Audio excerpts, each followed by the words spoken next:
الحمد للہ رب العالمین والصلاة والسلام علی سید الانبیاء والمرسلین والصلاة والسلام علیک یا سیدی یا رسول اللہ وعلی آلک واصحابک یا سیدی یا حبیب اللہ۔ معزز سامعین و ناظرین، السلام علیکم ورحمۃ اللہ وبرکاتہ۔ پروگرام ضیاء سحر کے ساتھ حاضر خدمت ہوں۔ آج کی اس مختصر نشست میں آپ احباب کے سامنے سیدہ طیبہ طاہرہ، مومنوں کی پہلی روحانی ماں، محسنہ اسلام، حضرت ام المؤمنین خدیجۃ الکبریٰ رضی اللہ تعالی عنہا کے فضائل کے حوالے سے چند معروضات بیان کی جائیں گی۔ سامعین محترم، اس بات میں کسی کا بھی کوئی اختلاف نہیں ہے کہ ام المؤمنین حضرت خدیجۃ الکبریٰ رضی اللہ تعالی عنہا وہ خاتون اول ہیں کہ جب حضور نبی رحمت صلی اللہ علیہ وسلم نے اعلان نبوت فرمایا تو بلا توقف اور بغیر کسی سوچ و بچار کے آپ نے دل و جان سے لبیک کہا، اور اس کے ساتھ ساتھ حضور صلی اللہ علیہ وسلم کی بارگاہ میں اپنا مال، ہر چیز قربان کرنے کے لیے عہد مصمم کیا۔ سامعین محترم، آپ وہ عظیم ہستی ہیں کہ حضور نبی رحمت صلی اللہ علیہ وسلم جب بھی متفکر ہو کے گھر تشریف لاتے تو آپ حضور صلی اللہ علیہ وسلم کی ڈھارس بند آتی تھی، اور اسی طرح آپ وہ مونس و غمخوار اور ہمدرد رفیقہ حیات ہیں کہ آپ ہمیشہ حضور صلی اللہ علیہ وسلم کے ساتھ مشرکین و کفار کی جانب سے آنے والے مصائب و آدام، تکالیف، مشقتوں کو برداشت کرتی، اور جب سارے اہل مکہ نے حضور صلی اللہ علیہ وسلم کی مخالفت کی تو اس وقت بھی ام المؤمنین رضی اللہ تعالی عنہا نے حضور صلی اللہ علیہ وسلم کے ساتھ وفا کرنے میں اور قربانی دینے میں حد کر دی۔ اسی طرح سامعین محترم، حضرت ام المؤمنین رضی اللہ تعالی عنہا کی ہی وہ ہستی ہے کہ جنہوں نے ابتدائے اسلام میں اپنا سب کچھ حضور نبی رحمت صلی اللہ علیہ وسلم کے مبارک قدموں پہ نچھاور اور قربان کر دیا۔ اگر آپ کے لقب کی طرف دیکھا جائے تو آپ کا لقب مبارک طاہرہ ہے۔ اب تھوڑا سا پیچھے چلیے کہ عرب کے زمانے میں جس وقت ہر طرف جہالت اور تاریکی چھائی ہوئی تھی، اور جہالت کے اس قدر گھٹا ٹوپ اندھیرے چھائے ہوئے تھے کہ انسانیت کا سر بھی شرم سے جھک چکا تھا، لیکن اس جہالت کے زمانے میں بھی ام المؤمنین حضرت خدیجۃ الکبریٰ رضی اللہ تعالی عنہا کو طاہرہ کے لقب سے یاد کیا جاتا تھا۔ اسی طرح آپ رضی اللہ تعالی عنہا مکہ کی مالدار خواتین میں سے تھی، اور آپ تجارت کیا کرتی تھیں اور اپنا مال تاجروں کو تجارت کے لیے دیا کرتی تھیں، اور جب حضور نبی رحمت صلی اللہ علیہ وسلم نے تجارت کرنے کا ارادہ ظاہر فرمایا تو چونکہ حضرت ام المؤمنین اس بات سے واقف تھی کہ حضور صلی اللہ علیہ وسلم کو پورے مکہ والے اور تمام اہل عرب آپ کو صادق اور امین کے لقب سے یاد کرتے ہیں، تو اس لیے حضرت ام المؤمنین نے حضور صلی اللہ علیہ وسلم کی بارگاہ میں اپنا مال تجارت کے لیے پیش کرنے کی خواہش کا اظہار کیا، اور حضور صلی اللہ علیہ وسلم نے حضرت ام المؤمنین کی اس خواہش کو قبول فرمایا، اور پھر جب حضور تجارت کا سامان لے کے رخت سفر باندھ کے سفر پہ روانہ ہوئے تو حضرت ام المؤمنین رضی اللہ تعالی عنہا نے اپنا ایک غلام جس کا نام میسرہ تھا اسے بھی حضور صلی اللہ علیہ وسلم کی خدمت میں روانہ کیا۔ تو جب میسرہ نے رستے میں حضور صلی اللہ علیہ وسلم کی عظمت و شان کو دیکھا، فضائل و کمالات کو جانا، تو میسرہ بھی حیران و ششدر رہ گیا، اور جب سفر سے واپس لوٹا تو جو اس نے عظمت و شان کو رستے میں دیکھا تھا اس نے اسی طریقے سے حضرت ام المؤمنین کی بارگاہ میں بیان کیا، اور جب حضرت ام المؤمنین رضی اللہ تعالی عنہا نے حضور کی عظمت و شان کو دیکھا، حضور کے فضائل و کمالات کو سنا، جمال صورت کو دیکھا، کمال سیرت کو دیکھا، تو ان سارے اخلاق فاضلہ کو دیکھ کے حضرت ام المؤمنین نے حضور صلی اللہ علیہ وسلم کے ساتھ نکاح کی خواہش کا اظہار فرمایا۔ اور یوں جب حضرت ام المؤمنین حضور کی بارگاہ میں آئیں تو اب دیکھیے آپ مکہ کی مالدار خواتین میں سے تھیں، لیکن آپ نے اس کے باوجود کسی غلام کو خدمت کے لیے نہیں رکھا، بلکہ خود اپنے مبارک ہاتھوں سے حضور نبی رحمت صلی اللہ علیہ وسلم کی خدمت کیا کرتی تھیں، اور حضور کی خدمت کو اپنے لیے عزت اور شرف کا باعث سمجھا کرتی تھیں۔ اور اسی طرح سامعین محترم، جب کبھی بھی حضور صلی اللہ علیہ وسلم باہر سے کبھی متفکر ہو کے گھر تشریف لاتے تو حضرت ام المؤمنین حضور کی ڈھارس مند آیا کرتی تھی، اور اپنے لب و لہجے سے اور محبت برے انداز سے حضور صلی اللہ علیہ وسلم کے قلب اطہر کو تسکین پہنچایا کرتی تھی۔ اس کی مثال ایک یوں لیجئے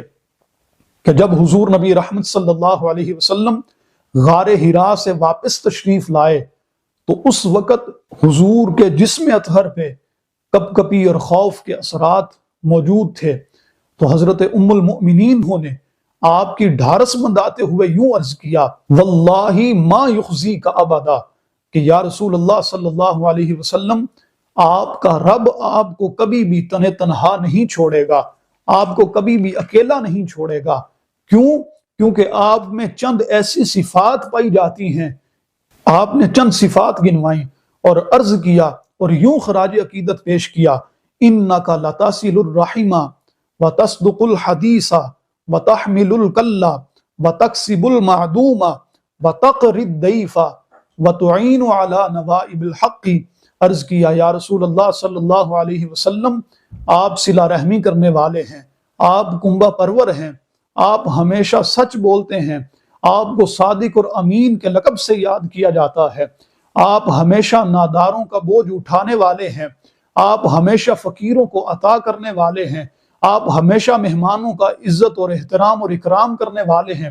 اور اسی طرح جن کو حق کے راستے میں مصیبت، تکلیف اور پریشانی آتی ہے ان کی مدد کرنے والے ہیں۔ اب دیکھیے حضرت ام المؤمنین نے حضور صلی اللہ علیہ وسلم کے ان سارے اخلاق کو گنوایا اور عرض کیا یا رسول اللہ صلی اللہ علیہ وسلم، آپ کا رب آپ کو کبھی بھی تنہا نہیں چھوڑے گا۔ اب دیکھیے ان سارے الفاظ سے امت کی بھی تعلیم فرمائی کہ جس بندے نے بھی ان صفات کو اپنی ذات کے اندر پیدا کیا تو یاد رکھیے وہ کبھی بھی ذلت اور رسوائی کا شکار نہیں ہوگا، بلکہ وہ عزت اور عظمت کی طرف بڑھتا چلا جائے گا۔ اسی طرح سامعین محترم، متعدد احادیث مبارکہ ایسی ہیں کہ جن سے حضرت ام المؤمنین کی عظمت و شان کا پتہ چلتا ہے، آپ کے فضائل و کمالات کا پتہ چلتا ہے۔ ان میں سے ایک حدیث مبارکہ آپ کے سامنے پیش خدمت ہے کہ ایک مرتبہ حضرت ام المؤمنین رضی اللہ تعالی عنہا حضور صلی اللہ علیہ وسلم کی بارگاہ میں کھانا لے کے حاضر ہو رہی تھی۔ ابھی رستے میں ہی تھیں کہ حضرت جبریل امین حضور کی خدمت میں حاضر ہوئے اور عرض کیا یا رسول اللہ صلی اللہ علیہ وسلم، حضرت خدیجہ رضی اللہ تعالی عنہا آپ کے لیے کھانا لا رہی ہیں، پانی لے کے آ رہی ہیں، اور ایک عرض لے کے میں آپ کی بارگاہ میں حاضر ہوا ہوں، اور وہ یہ ہے کہ جب حضرت خدیجہ الکبریٰ رضی اللہ تعالی عنہا آپ کی خدمت میں حاضر ہو جائیں، فقرأ علیہ السلام من ربہا ومنی، تو آپ اپنے رب کی طرف سے اور جبریل کی طرف سے، میری طرف سے حضرت خدیجہ کو سلام کہہ دیجئے گا۔ اور آگے عرض کیا وَبَشِّرْهَا بِبَيْتٍ فِي الْجَنَّةِ، اور ایسے جنتی محل کی بشارت دیجئے گا کہ جو حضرت خدیجہ کے لیے جنت میں تیار کر دیا گیا ہے۔ اب دیکھیے یہ حضرت خدیجہ الکبریٰ رضی اللہ تعالی عنہا کی عظمت و شان ہے، آپ کے فضائل و کمالات ہیں کہ جن سے تاریخ بھی بھری پڑی ہے، اور اسی طرح حدیث مبارکہ میں بھی ملتے ہیں۔ اور حضرت ام المؤمنین کی یہ عظیم شان ہے، اور یہ وہ عظیم المرتبت ہستی ہیں کہ جن کے کمالات کا خود حضور نبی رحمت صلی اللہ علیہ وسلم بیان فرمایا کرتے تھے، اور حضور صلی اللہ علیہ وسلم خود حضرت خدیجہ الکبریٰ رضی اللہ تعالی عنہا کا اکرام فرماتے، احترام فرماتے، اور حضرت ام المؤمنین حضرت عائشہ صدیقہ رضی اللہ تعالی عنہا بھی آپ پہ رشک کیا کرتی تھی۔ سامعین محترم، اللہ تعالیٰ سے دعا ہے کہ اللہ تعالیٰ آج کے اس عظیم دن کا صدقہ ہم سب کی بخشش و مغفرت فرمائے اور امت مسلمہ کا کھویا ہوا عروج اور وقار پھر سے عطا فرمائے۔ آمین وآخر دعوانا ان الحمدللہ رب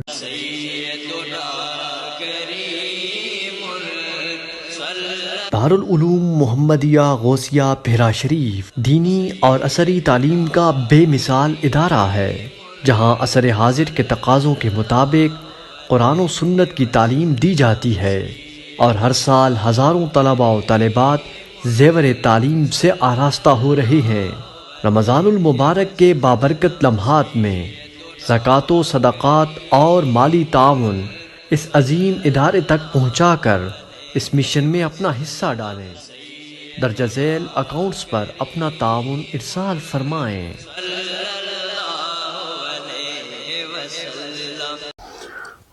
نحمدہ ونصلی ونسلم علی رسولہ الکریم، اما بعد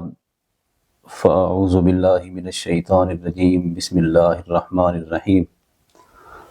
قال اللہ تبارک و تعالی فی کلامہ المجید والفرقان الحمید، وَلَنَبْلُوَنَّكُمْ حَتَّى نَعْلَمَ الْمُجَاهِدِينَ مِنْكُمْ وَالصَّابِرِينَ وَنَبْلُوَ أَخْبَارَكُمْ۔ صدق اللہ العظیم وصدق رسولہ النبی الکریم الرؤوف الرحیم الامین۔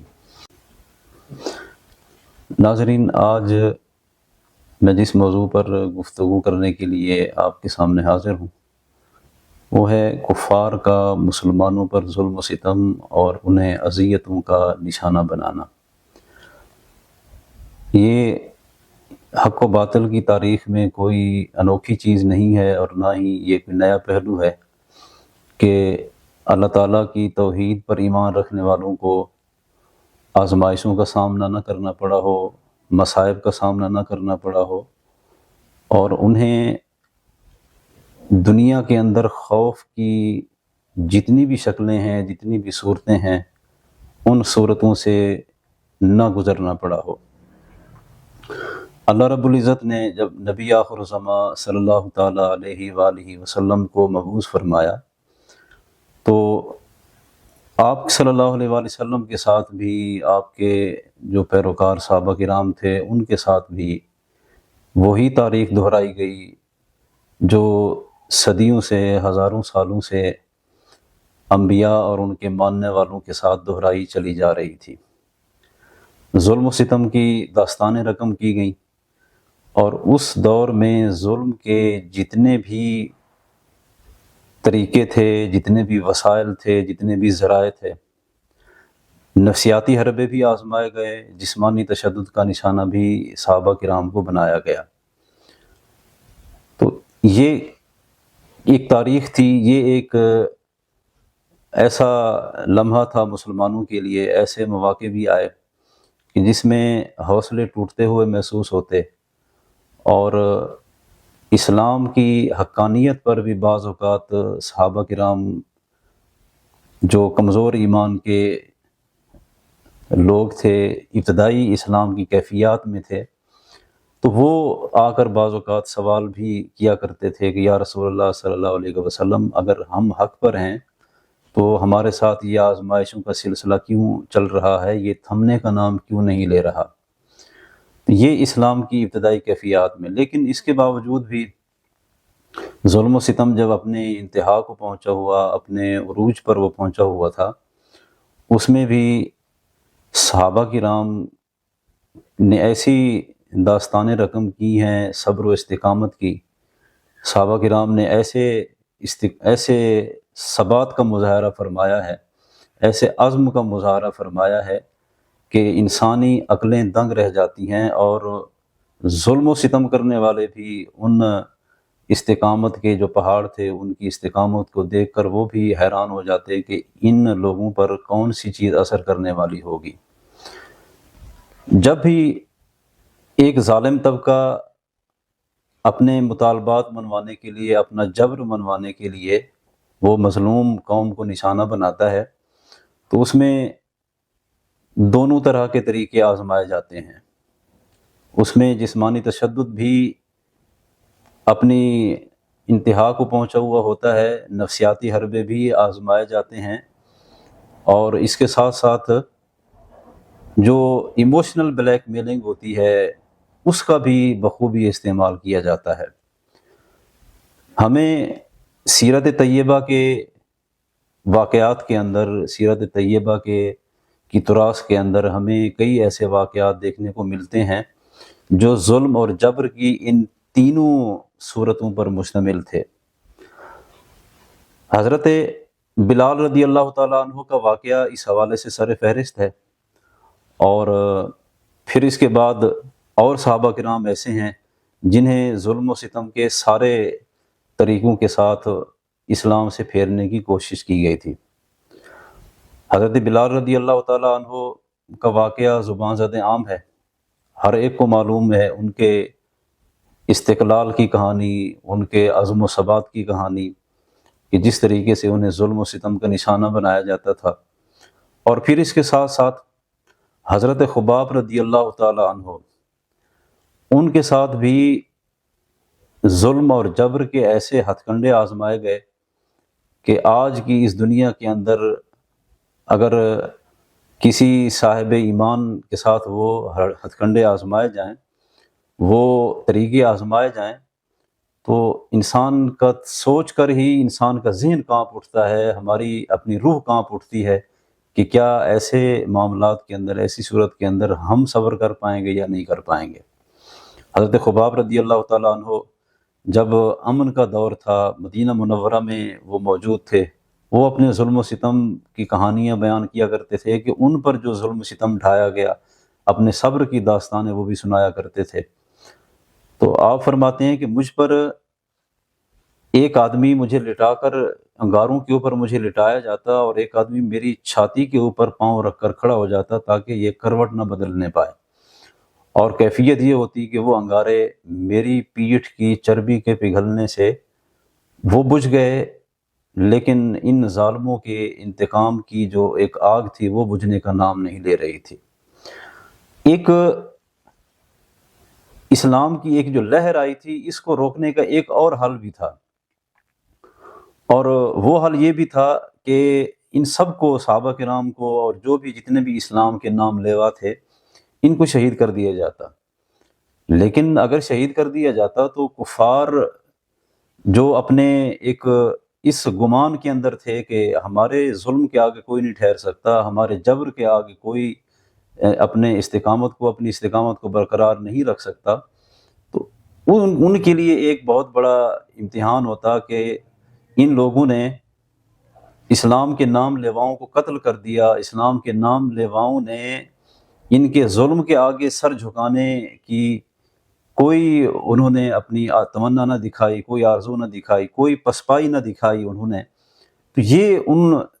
قریش کے لیے، قریش مکہ کے لیے، کفار کے لیے ایک بہت بڑی ناکامی ہوتی کہ جن کو وہ اسلام سے پھیرنا چاہتے تھے، انہیں مرنے کا خوف دلا کر بھی یہ لوگ اسلام سے برگشتہ نہ کر سکے۔ اور صحابہ کرام کی یہ کیفیت تھی، ایک مرتبہ جس نے کلمہ پڑھا، اور ان کے کلمہ پڑھنے کے ساتھ ہی ظلم و ستم کا وہ جو سلسلہ شروع ہو جاتا تھا، کسی میں بھی ذرہ بھر بھی یہ کمزوری نظر نہیں آئی کہ وہ غلام ہیں، وہ ہر حوالے سے کمزور اور نچلے طبقے سے تعلق رکھتے ہیں، لیکن انہوں نے کبھی بھی اپنے استقامت کے اس سلسلے کو روکنے کا کوئی اندیہ نہ دیا، کوئی کفار کو اپنی کمزوری ان کے سامنے ظاہر نہ کی۔ حضرت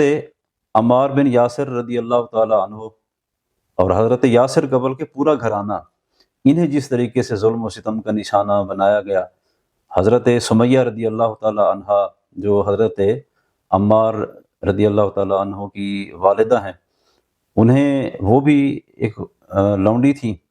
انہیں جس ظلم و ستم کا نشانہ ان کے مالک نے بنایا اور ابو جہل کے سپرد کر دیا گیا کہ اس کو کوشش کرو کہ اس کو واپس کفر کی طرف لاؤ، واپس اپنے پرانے آباء و اجداد کے مذہب کی طرف اس کو لاؤ، لیکن اس نحیف و نزار سی خاتون نے اپنی جان کا نذرانہ پیش کر دیا، اس نے کبھی بھی اسلام سے پلٹنا جو ہے وہ گوارا نہیں کیا۔ حضرت عمر رضی اللہ تعالیٰ عنہ جب ابھی کفر کی ان وادیوں کے اندر سرگرداں تھے، انہوں نے اپنی 2 لونڈیوں کو ظلم و ستم کا نشانہ بنایا، روایات کے اندر آتا ہے، کتب سیرت کے اندر آتا ہے، اور جب وہ مار مار کر انہیں تھک جایا کرتے تھے اور تھوڑا سا آرام کرنے کے لیے بیٹھتے تو ساتھ انہیں یہ بھی کہتے کہ شاید تمہارے ذہن میں ہو، یہ آ رہا ہو کہ میں تم پر رحم کر کے یہاں آرام سے بیٹھ گیا ہوں، یہ تم پر رحم کا مظاہرہ نہیں ہے، یہ تمہارے لیے شفقت کا کوئی اس میں پہلو نہیں ہے، بلکہ میں اس لیے بیٹھا ہوں کہ میں تھک چکا ہوں تمہیں مار مار کر۔ تو وہ بھی یہ کہا کرتی ہیں کہ عمر تم تھک جاؤ گے اور تمہارا اپنا وجود جواب دے جائے گا ہمیں مار مار کر، لیکن ہمارے دل میں اسلام کی جو محبت ہے، جو اسلام کا نشہ ہے، وہ تم اتارنے میں ناکام رہو گے۔ یہ کیفیت تھی مسلمانوں کی عزم و استقلال کی، مسلمانوں کی ایک ہمت کی، مسلمانوں کے صبر کی یہ کیفیت تھی۔ لیکن انسانی ایک کمزوری ہے، یہ ایک انسانی فطرت ہے کہ ظلم و ستم کا سلسلہ طویل ہوتا جائے، برداشت جتنی طویل ہوتی جائے، لیکن آخرکار تھوڑا بہت اظہار یہ انسان کی نفسیات کے اندر ہے، یہ انسان کی فطرت کے اندر ہے۔ تو حضرت خباب رضی اللہ تعالیٰ عنہ ایک مرتبہ حضور صلی اللہ علیہ وآلہ وسلم کے پاس حاضر ہوئے اور آ کر عرض کی تھی، یا رسول اللہ صلی اللہ علیہ وسلم، یہ ظلم کا سلسلہ کب تک چلے گا؟ ہمیں ان سے قتال کرنے کی، ان کے خلاف تلوار اٹھانے کی اجازت کیوں نہیں دی جاتی؟ تو حضور صلی اللہ علیہ وآلہ وسلم نے ارشاد فرمایا، خباب کیا ابھی سے تم گھبرا گئے؟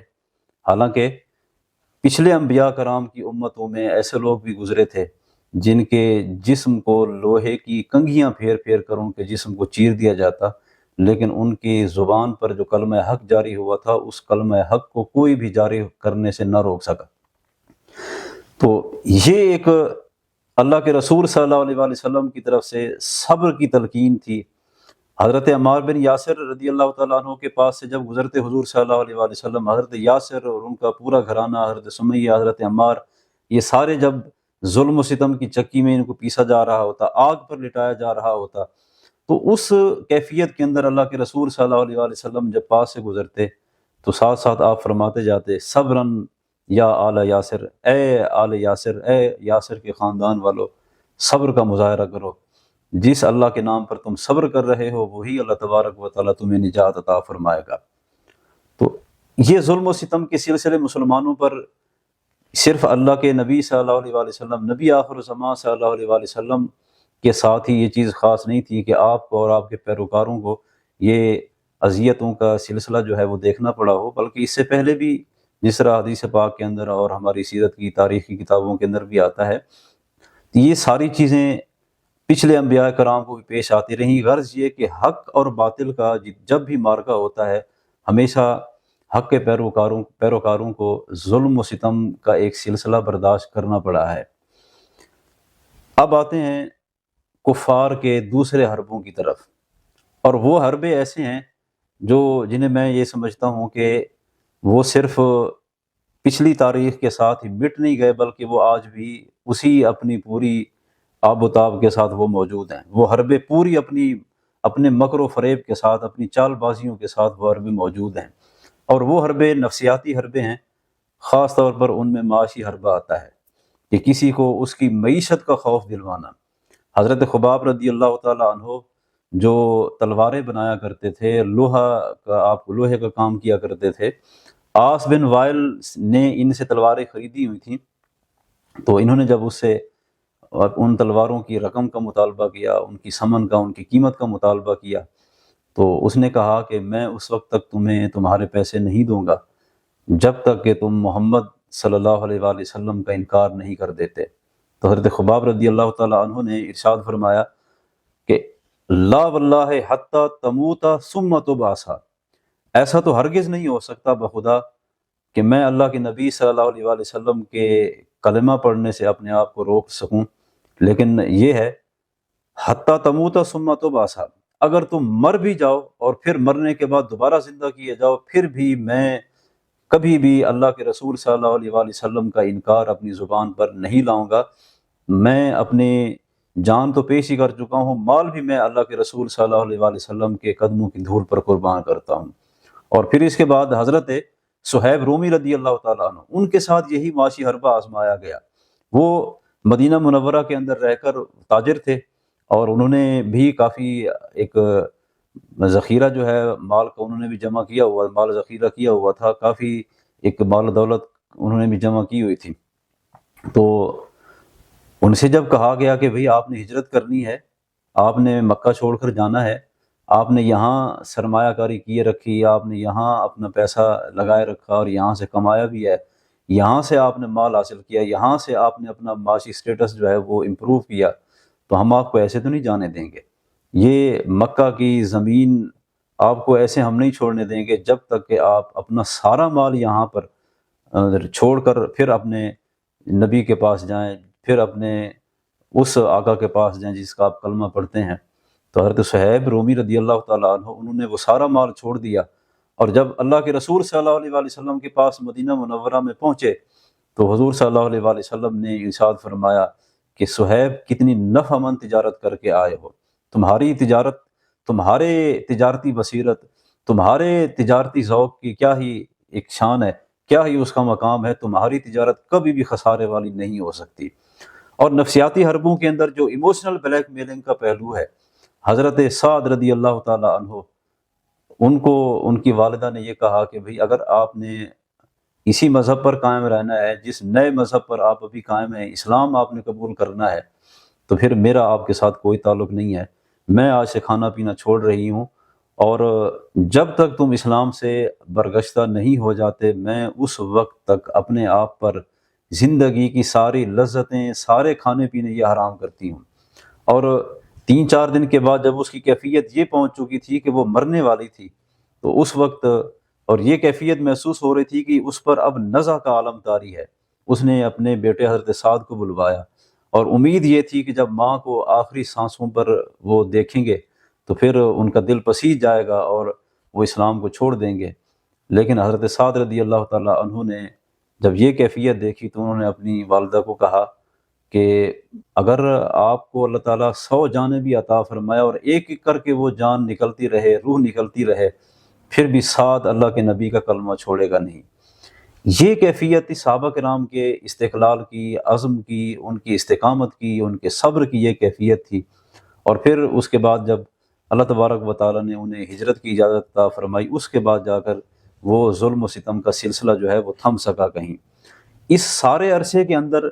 صحابہ کرام کو صبر کی تلقین کی جاتی رہی۔ بعض اوقات یہ بھی ایک کیفیت پیدا ہو جاتی کہ کیا واقعی ہم حق پر نہیں ہیں، اللہ کی مدد کیوں نہیں آ رہی؟ اور یہ سوال آج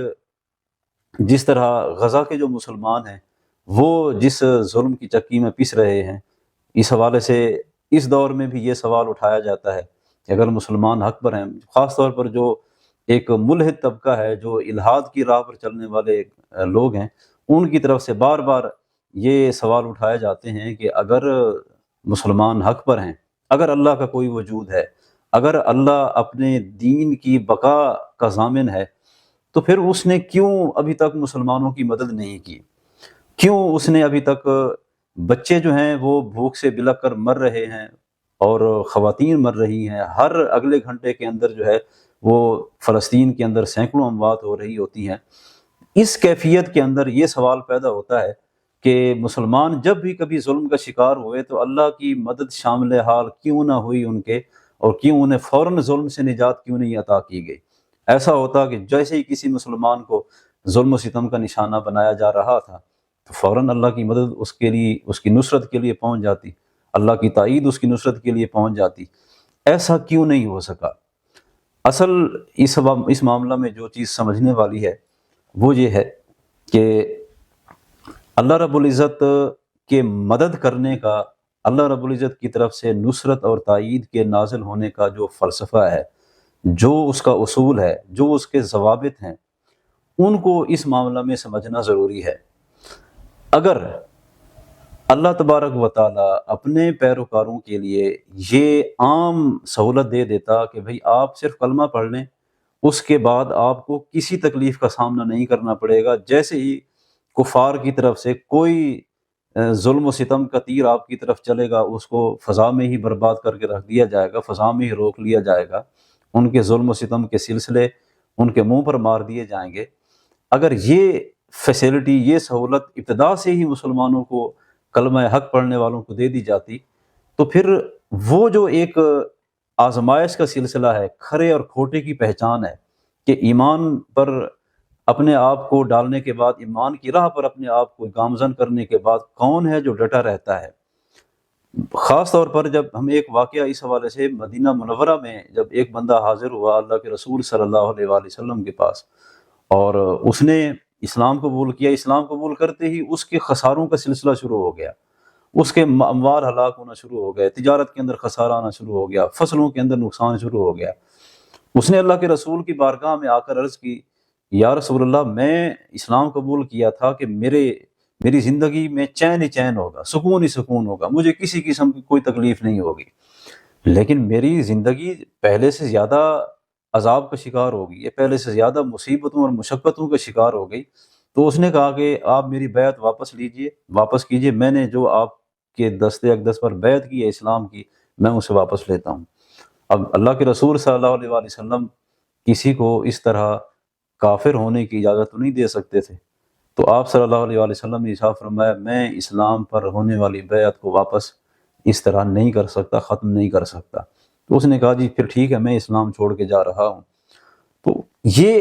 کیفیت ذہنی حوالے سے لوگوں کی یہ سوچ ہوتی ہے کہ بھئی اسلام ہم نے قبول کر لیا، اب ہم ایک ایسے دائرے کے اندر آ چکے ہیں جہاں دنیا کی مصیبتیں اس دائرے سے دور دور پھر کر چلی جاتی رہیں گی، ہم اس دائرے کے اندر محفوظ رہیں گے۔ حالانکہ قرآن مجید کے اندر جو اللہ تبارک و تعالیٰ نے آزمائش کا فلسفہ بیان فرمایا ہے وہ ٹوٹلی اس کے برعکس ہے۔ اللہ تبارک و تعالیٰ نے ارشاد فرمایا، احسب الناس ان یترکوا ان یقولوا آمنا، کیا لوگوں کا یہ گمان ہے، انہوں نے یہ سوچا ہوا ہے کہ انہوں نے یہ کہہ دیا کہ ہم ایمان لے آئے تو اب تکالیف کا سلسلہ بند ہو جائے گا، وہم لا یفتنون، اب ان کے لیے آزمائش کا سلسلہ بند ہو جائے گا؟ ایسا بالکل نہیں ہے۔ وَلَقَدْ فَتَنَّ الَّذِينَ مِن قَبْلِهِمْ، ہم نے تو ان سے پہلے والے لوگوں کو بھی آزمایا تھا، ان کے بھی ایمان کی آزمائش کی گئی تھی، ان کے کلمہ حق پڑھنے کی جانچ پرکھ کی گئی تھی کہ کیا واقعی یہ ایمان پر ثابت قدم رہنے والے لوگ ہیں، کیا واقعی یہ اپنے ایمان کے اندر خالص لوگ ہیں۔ تو کھرے اور کھوٹے کی جو پہچان ہے، لیمیز اللہ الخبیث من الطیب، کہ اللہ تبارک و تعالیٰ ایک دل کے اندر جو خباثت رکھنے والا طبقہ ہے اس کو الگ کر دے، اور جو پاکیزگی رکھنے والا طبقہ ہے اس کو ان سے الگ کر دے، ان کی پہچان کرا دے، لوگوں کے سامنے عیاں کر دے، زمانے پر یہ واضح ہو جائے کہ یہ طبقہ وہ ہے کہ جن کی زبان پر تو کلمہ حق ہوتا ہے لیکن دل خباثت سے بھرے ہوئے ہیں، اور یہ وہ لوگ ہیں جن کی زبان اور جن کا دل دونوں وہ پاکیزہ کلمہ کے انوار کے ساتھ، اس کی پوری روح کے ساتھ ایمان ان کے اندر بسا ہوا ہے۔ یہ اللہ تبارک و تعالیٰ کا ایمان اور ساتھ اس کے آزمائش کے حوالے سے یہ فلسفہ ہے۔ اور پھر جو آزمائش کی تاریخ ہے یہ اس قدر ایک پراسرار ہم اس کو کہہ سکتے ہیں، اور اس قدر گہری بھی ہے کہ اللہ تبارک و تعالیٰ کی مدد کی یہ کیفیت ہے، تاخیر کی یہ کیفیت بھی رہی ہے تاریخ کے اندر۔ قرآن مجید کا اگر ہم مطالعہ کریں تو اللہ تبارک و تعالیٰ کی مدد تھوڑا تاخیر کے ساتھ آئی، تو کیا نفسیاتی ایک کیفیت پیدا ہو گئی اللہ کے ماننے والوں پر، اللہ کے جو رسول تھے اس وقت کے ان کے ماننے والوں پر۔ قرآن مجید میں اللہ تبارک و تعالیٰ نے ارشاد فرمایا کہ ام حسبتم ان تدخلوا الجنۃ ولما یأتکم مثل الذین خلوا من قبلکم، کیا تمہارا یہ گمان ہے کہ تم جنت میں ایسے ہی داخل ہو جاؤ گے حالانکہ ابھی تمہاری آزمائش کا وہ مرحلہ آیا ہی نہیں ہے جیسا مرحلہ تم سے پہلے لوگوں پر آیا تھا اور انہیں اس سے گزارا گیا تھا۔ مستہم البأساء والضراء، انہیں اچھے حالات بھی دیکھنے پڑے، اچھے دن بھی دیکھنے پڑے اور برے دن بھی انہیں دیکھنے پڑے۔ وزلزلوا، اور انہیں یہاں تک جھنجھوڑا گیا، حتی یقول الرسول والذین آمنوا، کہ وہ اللہ کے جو رسول تھے اس وقت وہ بھی بول اٹھے، وہ بھی کہہ اٹھے، اور جو ان کے ساتھ اہل ایمان تھے ان کی زبان پر بھی یہ الفاظ آنا شروع ہو گئے، متی نصر اللہ، اللہ کی مدد کب آئے گی۔ یعنی اتنی ایک کلوز جا کر کیفیت پیدا ہو گئی کہ بھئی اللہ کے رسول جو تھے وہ بھی اللہ کی مدد کی راہ تک رہے ہیں، اور اہل ایمان جو ہیں وہ بھی اللہ کی مدد کی راہ تک رہے ہیں، اور آزمائش کا یہ سلسلہ جو ہے وہ اس وقت گہرے سے گہرا تر ہوتا چلا جا رہا ہے لیکن پھر اس کے بعد ارشاد فرمایا الا ان نصر اللہ قریب، آپ آگاہ ہو جائیں اور اس چیز سے باخبر رہیں، اس چیز کی امید پر رہیں کہ اللہ تبارک و تعالیٰ کی جو مدد ہے اس میں کوئی شک نہیں کہ وہ بالکل عنقریب مسلمانوں کو پہنچنے والی ہے۔ تو یہ کیفیت بعض اوقات آزمائش کے اندر اسلام کی تاریخ اور جو دعوت توحید ہے اس کی تاریخ ہمیں یہ بتاتی ہے کہ آزمائش کے سلسلے بعض اوقات اتنے گہرے بھی ہو جاتے ہیں، اتنے طویل بھی ہو جاتے ہیں کہ اللہ کے جو اس وقت کے رسول تھے اور جو اہل ایمان تھے ان کی زبان پر بھی یہ اللہ کی بارگاہ میں عرضی جاری ہو جاتی ہے کہ یا الہ العالمین کب اپنی مدد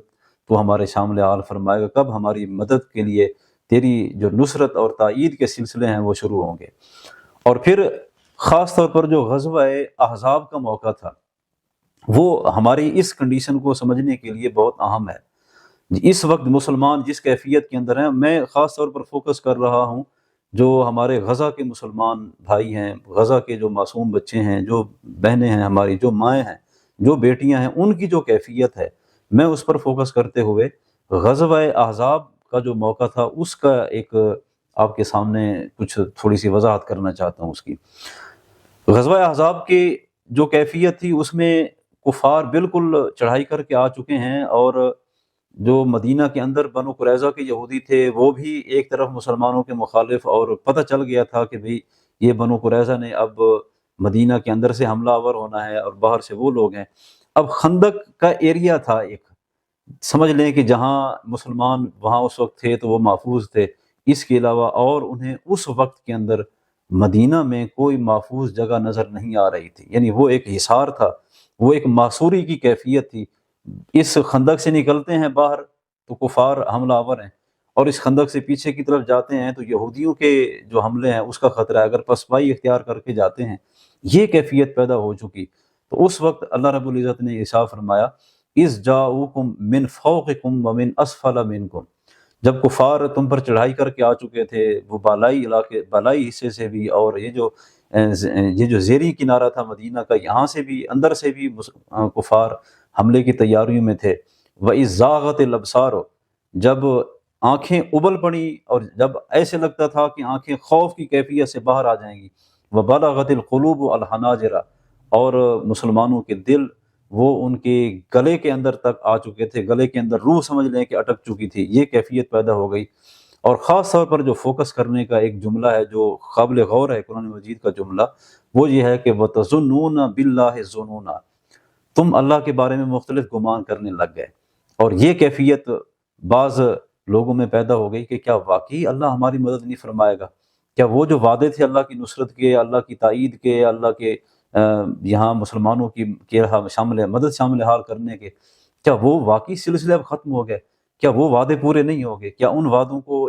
وفا نہیں کیا جائے گا؟ یہ مختلف قسم کے گمان اللہ کے بارے میں کرنے لگ گئے۔ تو ارشاد فرمایا ہنالک ابتلی المؤمنون،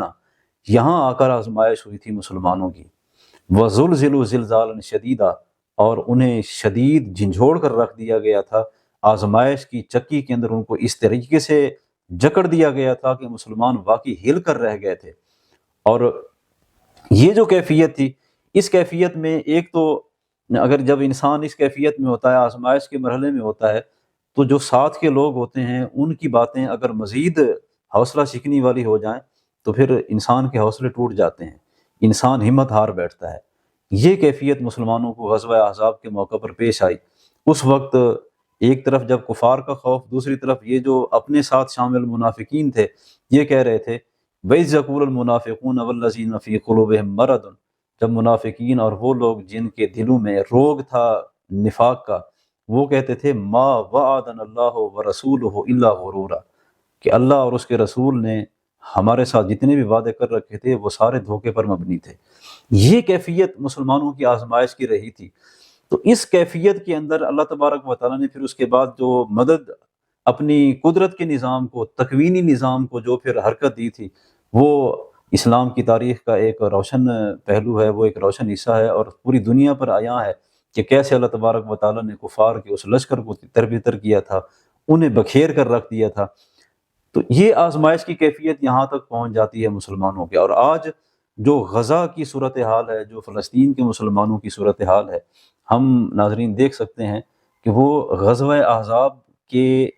ضمن میں یہ جو قرآن مجید کے جملے ہیں یہ بالکل اس غزہ کی کیفیت پر صادق آتے ہیں۔ بالکل ایک رفح کے بارڈر پر مسلمان معصور ہو کر جو آ چکے، ان پر پھر گولہ باری کی جاتی ہے، پھر انہیں گولیوں کا نشانہ بنایا جاتا ہے۔ یہ کیفیت مسلمانوں کی ہو چکی ہے، اور میں تو یہ کہتا ہوں کہ یہاں پر فقط غزہ کے مسلمانوں کی کہ ایمان کی آزمائش نہیں، بلکہ یہاں کچھ چہروں سے اللہ تبارک و تعالیٰ نقاب ہٹا رہا ہے۔ کون سے چہرے مسلمانوں کی صفوں کے اندر ایسے ہیں کہ جو بظاہر مسلمان ہیں لیکن ان کے دلوں کے اندر ابھی تک ولما یدخل الایمان فی قلوبکم، ابھی ایمان تمہارے دلوں میں جاگزی نہیں ہوا، ابھی ایمان کا جو نور ہے، ایمان کی جو ایک رانائی ہے، وہ تمہارے دلوں کو آباد اس نے نہیں کیا ابھی تک۔ یہ کیفیت ہے، اور اس وقت اللہ تبارک و تعالیٰ لیجمیز اللہ الخبیث من الطیب کا جو ایک سلسلہ ہے اس کو بالکل واضح کرتا چلا جا رہا ہے۔ اور پھر اس کے بعد جو اللہ تبارک و تعالیٰ کی مدد کا اصول ہے کہ مدد کب آیا کرتی ہے، مدد کا اصول یہ ہے کہ پہلے اہل ایمان اپنی ذمہ داری پوری کریں، پھر اس کے بعد اللہ کی مدد شامل حال ہوگی۔ یہ بالکل نہیں ہو سکتا کہ اہل ایمان صرف کلمہ پڑھ کر بیٹھ جائیں اور بنی اسرائیل کے لوگوں کی طرح کہیں کہ اذهب انت وربک فقاتلا، کہ اے موسیٰ تم جاؤ اور تمہارا رب جائے، وہ جا کر قتال کرے، ہم نے تو یہاں آرام سے بیٹھنا ہے۔ یہ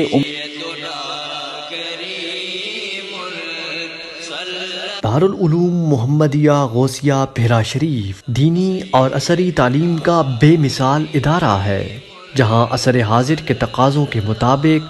قرآن و سنت کی تعلیم دی جاتی ہے، اور ہر سال ہزاروں طلباء و طالبات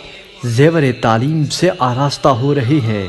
رمضان المبارک کے بابرکت لمحات میں زکوٰۃ و صدقات اور مالی تعاون اس عظیم ادارے تک پہنچا کر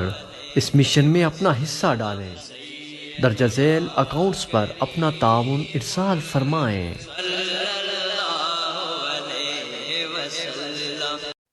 مر کے اپنی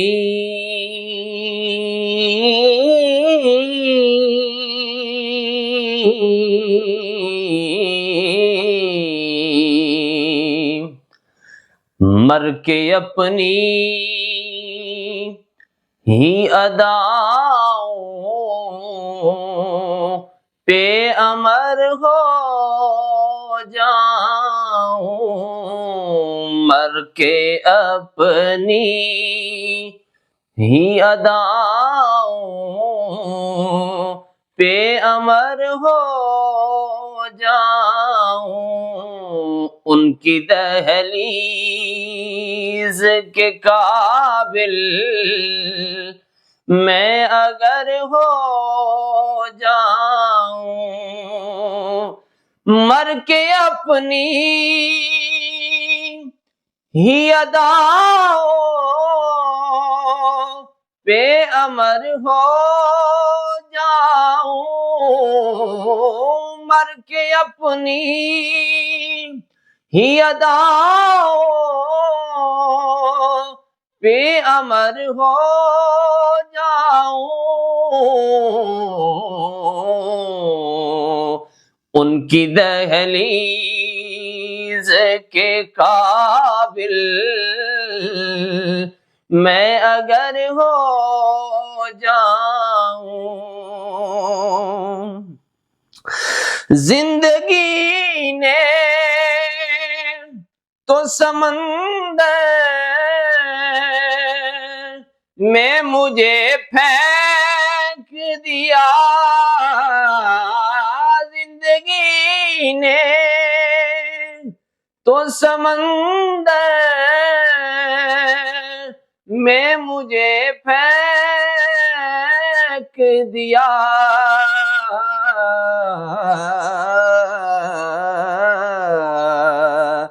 اپنی مٹھی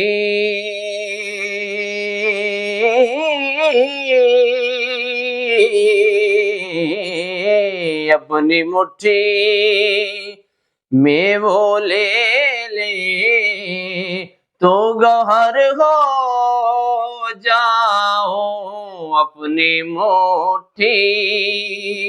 میں وہ لے لے تو گوہر ہو جاؤں ان کی دہلیز کے قابل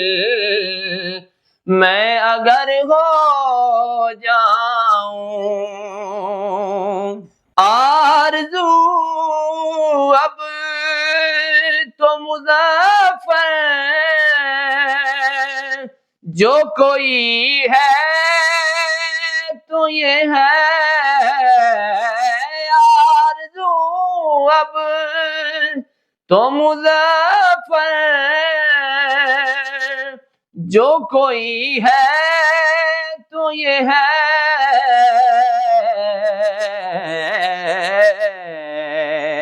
جتنا باقی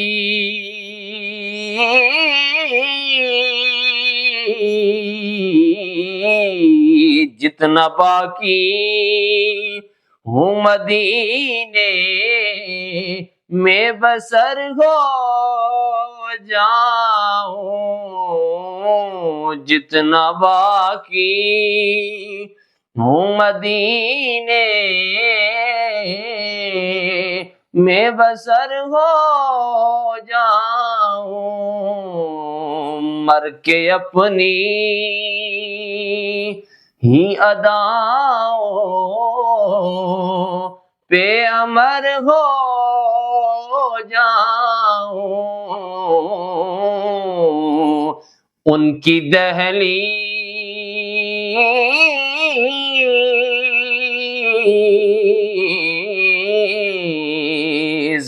ان کی دہلیز کے قابل میں اگر ہو جاؤں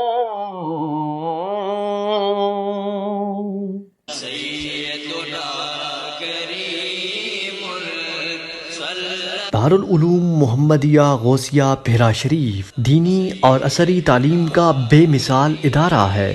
جہاں عصر حاضر کے تقاضوں کے مطابق قرآن و سنت کی تعلیم دی جاتی ہے، اور ہر سال ہزاروں طلباء و طالبات زیور تعلیم سے آراستہ ہو رہے ہیں۔ رمضان المبارک کے بابرکت لمحات میں زکوٰۃ و صدقات اور مالی تعاون اس عظیم ادارے تک پہنچا کر اس مشن میں اپنا حصہ ڈالیں۔ درجہ ذیل اکاؤنٹس پر اپنا تعاون ارسال فرمائیں۔